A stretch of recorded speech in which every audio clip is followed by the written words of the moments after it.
بسم اللہ الرحمن الرحیم۔ حضرت ابو ہریرہ رضی اللہ تعالیٰ عنہ سے مروی ہے، نبی کریم صلی اللہ علیہ وسلم نے فرمایا، جس نے رمضان کے روزے ایمان اور خالص نیت کے ساتھ رکھے اس کے پچھلے گناہ بخش دیے جائیں گے۔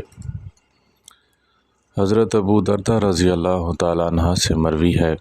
میں نے رسول اللہ صلی اللہ علیہ وسلم کو فرماتے ہوئے سنا ہے، جو شخص طالب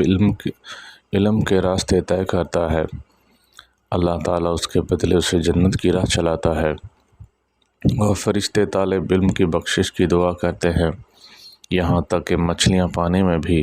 دعا کرتی ہیں۔ حضرت سہل بن سعد رضی اللہ تعالیٰ عنہ سے روایت ہے، نبی کریم صلی اللہ علیہ وسلم نے فرمایا، قسم ہے اللہ کی، اگر تیری رہنمائی سے اللہ تعالیٰ ایک آدمی کو بھی ہدایت دے دے تو یہ تیرے لیے سرخ اونٹ سے بہت بہتر ہے، کیونکہ سرخ اونٹ بہت قیمتی اور عزیز ہوتے ہیں۔ حضرت عبداللہ بن عباس رضی اللہ تعالیٰ عنہ فرماتے ہیں، رسول اللہ صلی اللہ علیہ وسلم نے فرمایا، تم سفید کپڑے پہنا کرو، کیونکہ وہ تمہارے کپڑوں میں سب سے بہتر ہے، اور اسی میں اپنے مردوں کو کفناؤ، اور تمہارے سرموں میں بہترین سرما